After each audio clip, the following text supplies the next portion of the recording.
오늘 우리가 읽은 말씀은 우물가의 여인으로 잘 알려진 사마리아 여인과 예수님의 대화를 기록하고 있습니다. 우물가의 여인처럼 난 구했네. 헛되고 헛된 것들을 그때 주님 하신 말씀 내 샘매와 생수를 마셔라. 이 찬양 때문인지는 몰라도 우리는 우물가의 여인, 사마리아 여인을 생각하면 헛된 것을 구했던 여인, 이런 부정적 선입견을 먼저 가지게 됩니다.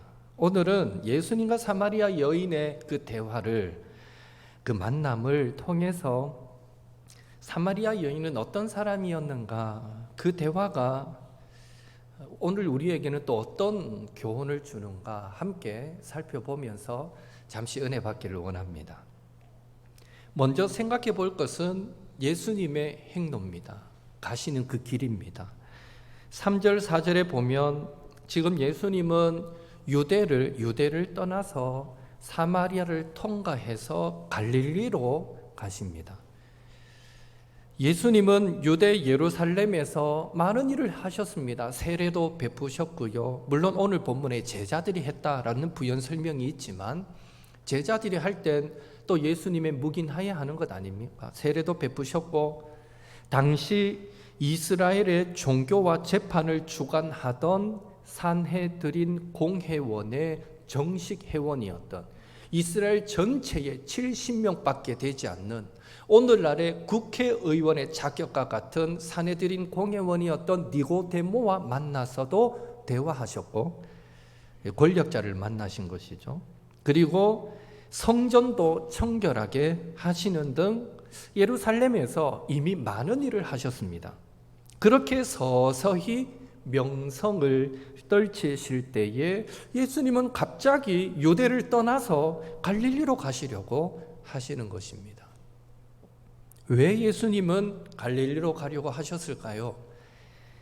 1절에 그 근거가 기록되어 있습니다. 같이 읽습니다. 예수께서 제자를 삼고 세례를 베푸는 것이 요한보다 많다 하는 말을 바리새인들이 들은 줄을 주께서 아신지라. 첫째, 예수님을 따르는 사람들과 세례 요한을 따르는 사람들 사이에 보이지 않는 갈등의 상황이 이야기된 것입니다. 요한복음 3장에 나왔듯이 세례 요한도 세례를 베풀고 예수님도 세례를 베풀었는데 시간이 지날수록 사람들이 세례의 원조는 세례 요한 아닙니까? 예수님이 하기 전부터 세례 요한이 세례 베풀었는데 예수님이 짜잔 하고 나타나기 전까지는 모든 사람이 다 세례 요한에게로 몰렸는데 예수님이 등장하니까 사람들이 전부 다 예수님께로 몰려가는 것입니다. 물론 그런 현상은 세례 요한에게는 별 문제가 되지 않았습니다. 요한에게는요, 하나님의 나라라는 시각으로 볼 수 있는 눈이 있었습니다. 그리스도 중심으로 모든 것을 해석할 줄 알았습니다. 그랬기 때문에 세례 요한은 그런 상황에서도 예수님은 흥하셔야겠고 나는 쇠하여야 하리라 라는 고백까지 할 수 있었던 것입니다. 문제는 세례 요한을 따르는 제자들, 따르던 주변 사람들이 그 현상을, 많은 사람들이 예수님께 막 몰려가는 현상을 매우 불편해했다는 것입니다. 원치 않는 갈등의 상황이 야기된 것이죠.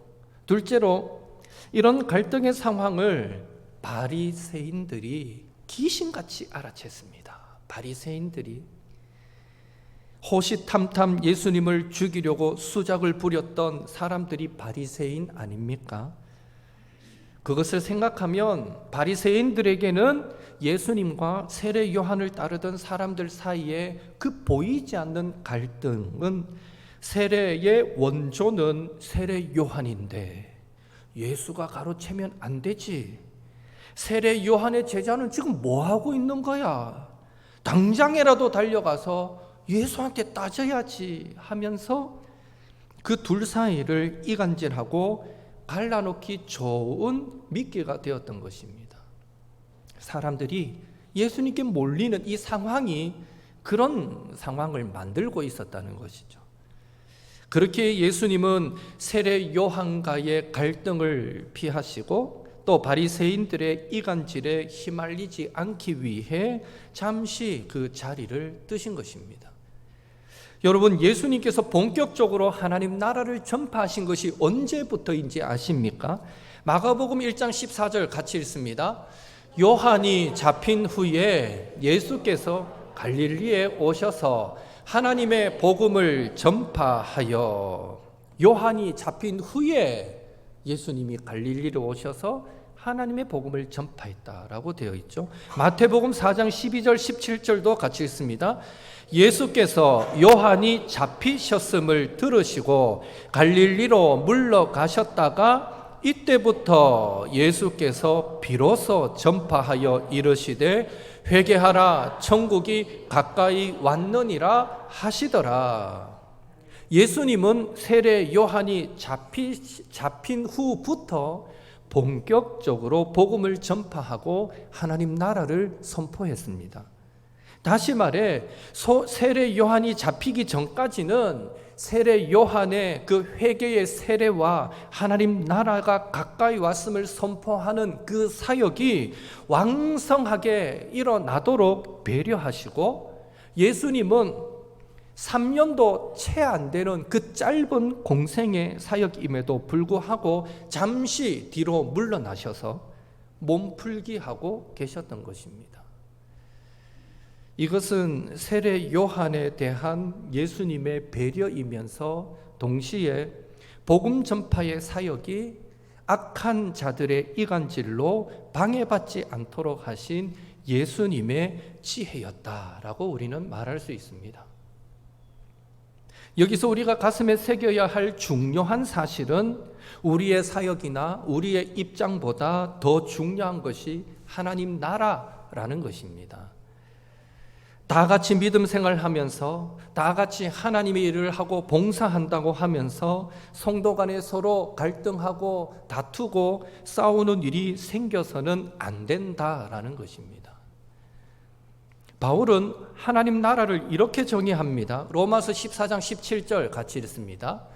하나님의 나라는 먹는 것과 마시는 것이 아니요 오직 성령 안에 있는 의와 평강과 희락이라. 무슨 말입니까? 하나님의 나라는 먹는 것과 마시는 것에 있지 않다. 즉 음식과 관련된 규정에 있지 않다. 그런 규정 따지는 것이 중요하지 않다라는 것입니다. 오직 성령 안에 있는 의와 평강과 희락이라. 즉 하나님과의 바른 관계 속에서 성도들 간에 의를 지키고 신의를 지키고 갈등 없이 조화로운 평화로운 관계를 맺으며 주변 성도들이 기뻐하고 믿음 안에서 신앙 안에서 자라가고 세워져 가는 것을 보는 것, 그것을 기쁨으로 삼는 것이 더 중요하다. 하나님 나라는 그런 곳이다 라고 바울은 정의합니다. 따라서 세상 앞에 하나님 나라가 어떤 곳인가를 현재적으로 보여주는 곳이 교회입니다. 그래서 교회는 성령님께서 우리 성도를 하나 되게 하신 것을 힘써 지키기 위해 어떤 경우에도 성도 간의 갈등, 다툼은 있어서는 안 되고, 진리의 문제가 아닌 이상은 양보하고 참고 인내하는 열매를 맺음으로써 합력하여 선을 이루어 가야 하는 것입니다. 예수님께서 세례 요한의 사역을 배려하셔서 잠시 뒤로 물러나 주심으로 하나님 나라를 더욱 견고하게 세우고 아름답게 지켜가셨던 것 기억하시고, 물론 예수님이 하시면 더 잘하죠. 세례 요한보다 이건 상대가 안 되죠. 그러나 예수님은 공생에 기껏 해봐야 3년밖에 못 하시는데도 하루가 급한 마음이 왜 없으셨겠어요? 하나님 나라 복음 전파하고 싶은 마음이 왜 없으셨겠어요? 그러나 세례요한의 사역이 아직은 멈춰지지 않았기 때문에, 그가 아직까지는 잡히지 않았기 때문에 그 사역을 더 잘할 수 있도록 훨씬 더 잘할 수 있는 예수님이 잠시 뒤로 물러나 주신 것입니다. 이래나 저래나 전파되는 것은 복음이고 하나님 나라이기 때문입니다. 이런 사실을 우리도 기억하시고 예수님의 배려와 지혜를 본받아서 성도 간에 어떤 법과 규정을 앞세우기 전에 먼저 신의를 지키고 겸손함으로 조화로운 평강의 관계를 맺으며 낮아진 섬김으로 성도를 세워가는 것을 기쁨으로 삼아서 하나님 나라인 우리 옥토교회를 더욱 아름다운 믿음의 공동체, 신앙의 공동체로 만들어 가시는 저와 여러분이 되시기를 예수님의 이름으로 축원합니다. 이제 우리는 사마리아 여인의 믿음의 성장에 초점을 맞추어서 잠시 말씀을 또 나누겠습니다. 오늘 본문을 잘 읽어보면 이 사마리아 여인은 예수님과 대화하면서 그녀의 믿음이, 신앙이 자라가고 있는 것을 보게 됩니다. 특별히 사마리아 여인이 예수님을 부르는 호칭의 변화가 이 여인의 믿음이 성장하고 있구나 하는 것을 잘 보여줍니다. 처음에 사마리아 여인은 예수님을 향해서 당신이라고 부릅니다. 9절을 함께 읽겠습니다. 사마리아 여자가 이르되 당신은 유대인으로서 어찌하여 사마리아 여자인 나에게 물을 달라 하나이까 하니 이는 유대인이 사마리아인과 상종하지 아니함이러라. 당신이 왜 내한테 물 달라 합니까? 원래 유대인은 우리하고 상종하지 않잖아요. 왜 당신 내한테 말 겁니까? 이러고 당신이라고 부릅니다. 그런데 대화 중에 예수님께서 생수를 주실 수 있다 하시니까 이번에는 주라고 부릅니다. 11절을 같이 읽습니다. 여자가 이르되 주여, 물기를 그릇도 없고 이 우물은 깊은데 어디서 당신이 그 생수를 얻겠사옵나이까. 여기에 주여라는 말은요, 구원자, 그리스도 이런 의미는 아닙니다. 사회적으로 종과 주인을 구분하는 의미의 주인 정도의, 선생님 정도의 좀 높여 부르는 호칭이었다라고 이해하시면 됩니다. 분명한 것은 처음에는 당신이 이랬다가 내가 너에게 생수를 줄 수 있다 하니까 주여라고 조금 더 호칭이 점잖해지고 존경의 의미를 담게 되는 것을 봅니다.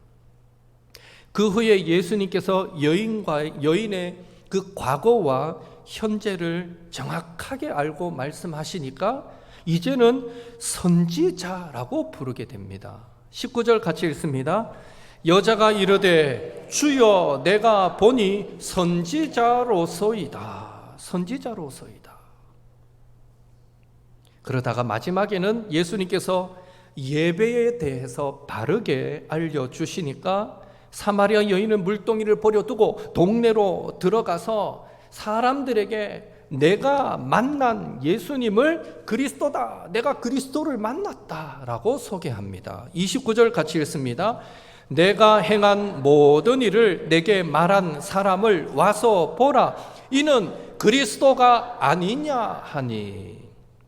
이렇듯 예수님을 부르는 사마리아 여인의 호칭은 처음에는 당신, 그 다음에는 주님, 그 다음에는 선지자, 그 다음엔 그리스도, 점점 호칭이 변화되는 것을 알 수 있습니다. 요한복음을 기록했던 이 요한은 이런 호칭의 변화를 통해서 지금 사마리아 여인의 믿음이 성장해가고 있다, 예수님과 만나고 예수님과 대화하면서 그녀의 믿음이 자라가고 있다는 것을 우리에게 분명하게 보여주고 있습니다. 사마리아 여인이 예수님을 만났고 예수님과 대화하던 중에 믿음이 성장했다라는 사실은 참으로 놀라운 일이었다라고 말할 수 있습니다. 왜 그렇겠습니까? 앞서 지난번에 살펴보았듯이 요한복음 3장에서 소개되었던 사내들인 공회원인 니고데모와 비교할 때 이 사마리아 여인은 정말 소망 없는 그런 사람이었기 때문입니다. 여러분도 아시다시피 니고데모는요, 공부를 많이 한 사람입니다. 하나님의 말씀 율법도 너무너무 잘 아는 사람입니다. 그리고 그는 지위도 높았습니다. 사람들에게 존경받는 사람이었습니다. 인격적으로도 괜찮은 사람이었습니다. 부족한 것 하나 없어 보였던 사람이 니고데모라는 사람이었습니다. 그런 니고데모가 예수님을 만남으로 그의 믿음이 성장했다라고 하면 그것은 이 글을 읽는 모두가 그럴 수 있지 쉽게 공감할 수 있는 부분입니다. 그러나 사마리아 여인은 다릅니다.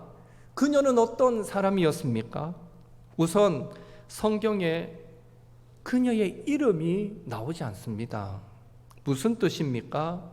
그녀는 이름도 기억될 가치가 없을 정도로 미미한 존재였다라는 것입니다. 그러면서 성경은 그녀가 숨기고 싶은 내용이었던 전 남편이 5명이고 지금 같이 사는 남자도 심지어 남편이 아니라 동거하는 사람이라는 것을 예수님을 통해 밝혀내고 있습니다. 무슨 뜻입니까? 사마리아 여인은 사람에 대한 상처가 깊은 여인이고 뿐만 아니라 동네 사람들에게 팔자 사나운 여자, 그 존재 자체가 부정하고 더러운 여자로 낙인 찍힌 그런 사람이었다라는 것입니다. 그리고 사마리아 여인은 유대인들로부터 멸시와 눈총을 받던 사람이었습니다. 북이스라엘이 아수르에 의해서 주전 722년에 BC 722년에 멸망당할 때에 북이스라엘 사람들은 아수르에 의해서 대부분 다른 나라로, 이방 나라로 강제 이주당하고 북이스라엘 땅이 비게 되니까 이 아수르가 자신들이 정복했던 다른 나라 사람들을 이 북이스라엘 사마리아 지역에 다 데리고 와서 정착시켜 버립니다. 그 일로 인해서 그 땅에 남아있던 북이스라엘 사람들도 자연스럽게 세월이 흐르면서 이방인들, 외국인들과 점점 그 혈통적으로 섞이게 되는 것입니다. 결혼이라는 것들을 통해서. 그래서 이후에 남유다 사람들은 북이스라엘 사람들의 그 혈통이 순수 혈통이 아닌 것을 문제 삼고, 사실은 기원은 같잖아요. 다 아브라함의 후손이고 야곱의 후손들이지 않습니까? 가나안 정복하고 하나님이 정해준 땅대로 흩어져 살았던 사람들인데, 이것을 계기로 북이스라엘 사람들은 이방인들과 그 피가 섞였다, 이제는 순수 혈통이 아니다라는 이유로 이 남유다 사람들은 북이스라엘 사람들과 상종하기를 꺼려했습니다. 그래서 심지어 사마리아를 지나야 갈릴리로 가는데 예루살렘에서 직진하는 길이 있음에도 불구하고 이 남유다 사람들은 북이스라엘 사람들을 더럽다고 여겼기 때문에 빙빙 돌아서 사마리아를 피해서 갈릴리로 갈 만큼 경멸했던 것입니다. 바로 이 여인이 그런 사마리아 여자였다는 것입니다. 예수님은 유대인이신데 이 여인은 사마리아 여자였다는 거죠. 종합하면 사마리아 여인은 역사적으로도 사회적으로도 성적으로도 차별을 받으며 철저하게 홀로 고립된 상태에 놓여 있던 사람이었습니다. 그런데 중요한 사실은 유대인들에게 멸시와 눈총을 받았던 사마리아 여인, 심지어 같은 사마리아인인 이웃에게서조차 손가락질 받아 고립된 상태에 놓였던 사마리아 여인, 율법에 근거하여 혼인이 아닌 동거라는 간음의 죄를 범하고 있었던 사마리아 여인, 그런 여인을 신성으로는 거룩하신 하나님이신 예수님이, 인성으로는 유대인이신 예수님이 그런 여인을 만나 주셨고요. 그런 소망 없던 여인도 예수님을 만나니까 믿음이 성장하고 예수님을 그리스도로 고백하고 구원받게 되었다라는 것입니다. 이런 사마리아 여인의 이야기가 오늘 우리에게 희망이 되는 것은 적어도 사회적으로 윤리적으로 사마리아 여인보다 못한 사람이 우리 가운데는 없기에 예수님이 모든 사람에게 외면당하고 손가락질 받던 사마리아 여인도 만나 주셨다면, 차별 없이 만나 주셨다면, 오늘날 누구라도 예수님께 주님 저를 만나 주세요, 주님 저를 구원해 주세요, 주님 저를 도와주세요 라고 손 내밀기만 하면 반드시 주님은 그 내민 손을 붙잡아 주시고 만나 주실 것이기 때문입니다. 우리는 사마리아 여인을 만나 주신 예수님을 보면서 그 예수님은 내가 손 내밀기만 하면 나도 만나 주시는 분이시구나 라는 희망을 가집니다. 그리고 소망 없던 사마리아 여인도 예수님을 만남으로 그 믿음이 성장했다면 오늘날 누구라도 예수님을 만나기만 하면 돌같이 굳은 마음도 녹아서 믿음이 생기고 또 구원을 받게 되며 작은 믿음은 큰 믿음으로 성장하여 변화된 인생의 주인공이 될 수 있기 때문입니다. 그러나 우리가 여기서 기억해야 할 사실은 사마리아 여인의 믿음이 성장한 것은 예수님을 만난다고 해서 저절로 된 것은 아닙니다. 첫째로 사마리아 여인은 자신의 필요를 인정하고 주님께 요청했습니다. 예수님께서 14절에 내가 주는 물을 마시는 자는 영원히 목마르지 아니하리니 내가 주는 물은 그 속에서 영생하도록 속 솟아나는 샘물이 되리라 라고 말씀하실 때 이 사마리아 여인은 마음속으로 그런 게 어딨어? 이렇게 생각하지 않고 주여 그런 물을 내게도 주사 목마르지 않게 하소서, 주님 그 물 내게도 주시옵소서 하고 자신의 필요를 인정하고 주님께 요청하며 나아갔던 것입니다. 여러분, 자녀들이 맛있는 거 먹고 싶을 때 어떻게 합니까? 몇 날 며칠 잠도 못 자고 끙끙 앓으면서 그거 먹고 싶은데 이거를 아빠한테 말해야 되는데 어떻게 말할까? 이렇게 고민하는 자녀 있습니까?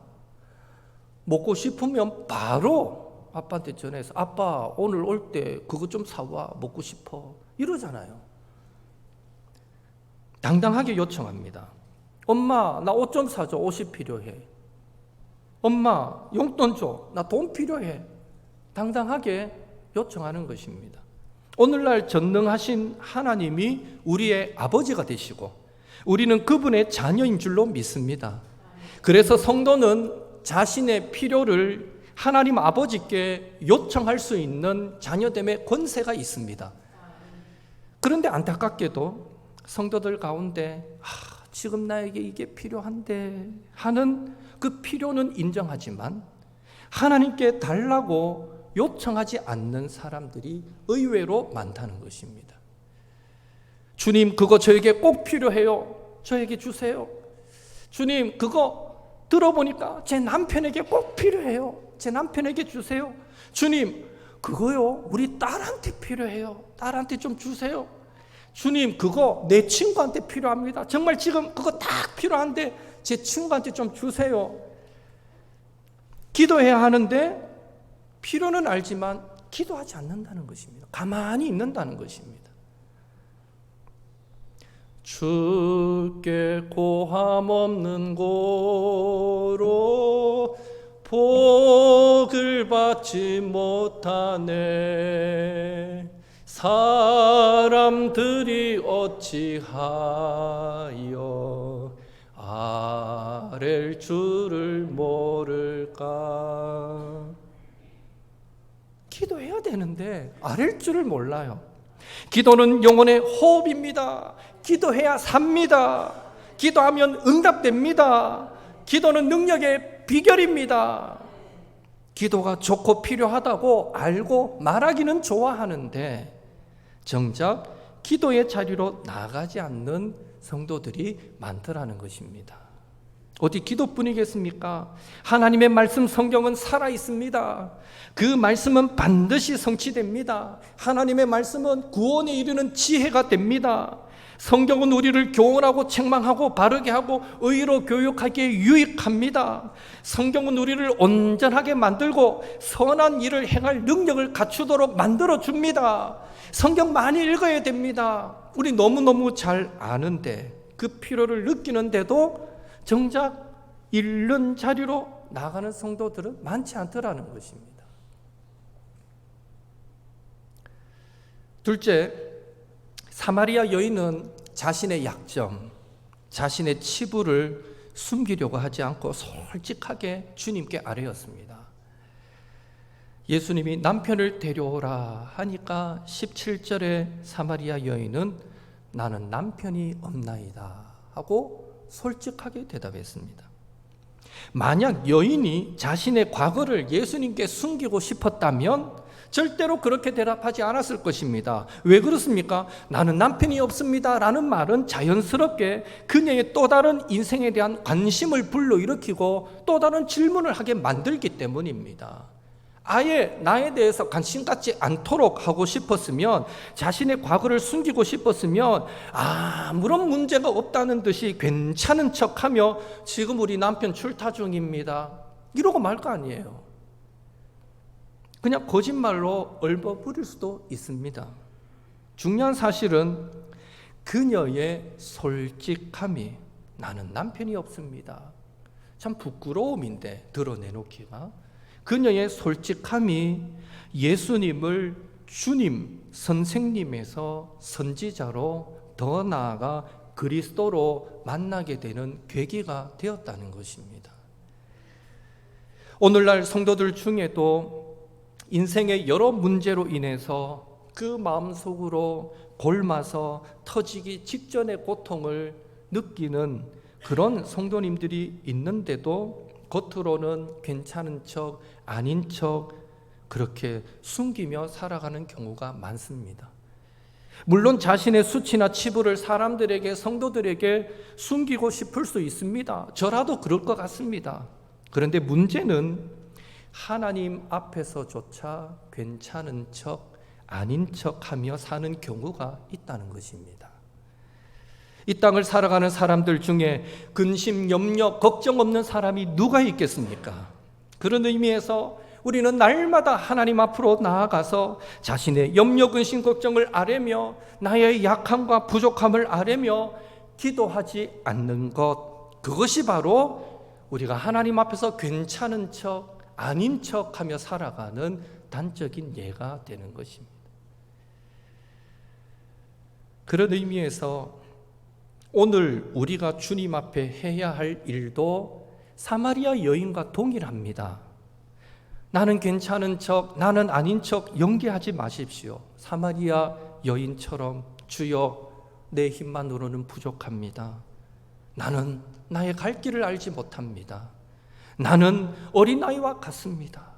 나는 말할 줄을 알지 못합니다 하면서 우리의 약함을, 우리의 연약함을 솔직하게 하나님 앞에 인정하며 아뢰고, 주여 내게도 은혜를 주옵소서. 저는 은혜 없이 살 수 없습니다.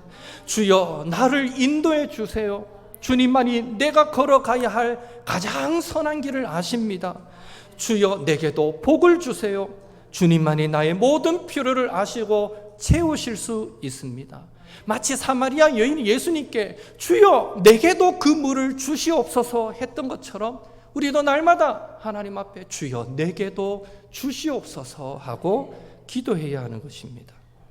그럴 때 예수님과의 만남은 우리에게 없던 믿음도 생겨나 구원에 이르도록 만들고, 작은 믿음은 큰 믿음으로 성장하게 만들며, 그런 믿음의 성장은 사마리아 여인이 마을 동네로 돌아가 내가 그리스도를 만났다라고 전하여 많은 사람을 예수님께로 인도하였듯이 마침내 담대히 복음을 전하는 일도 가능하게 만드는 것입니다. 저와 여러분도 사마리아 여인처럼 날마다 말씀과 기도 가운데 꼭 주님을 만나시고 주님 앞에 솔직하게 우리의 부족함과 연약함을 아뢰며 도움을 구하심으로 삶의 곳곳에서 차별 없는 사랑과 은혜와 도움과 구원을 풍성히 맛보실 뿐 아니라 우리의 믿음과 신앙도 아름답게 성장하게 되기를 예수님의 이름으로 축원합니다. 더불어서 우리의 태신자들에게도 예수님을 소개하여 그들도 새생명 축제를 통해서 차별 없는 예수님을, 그 예수님을 만남으로 이전까지 삶은 어떠했든지 상관없이 그 주님의 사랑과 용서와 은혜와 구원을 풍성하게 경험하는 축복도 넘치게 되기를 예수님의 이름으로 축원합니다.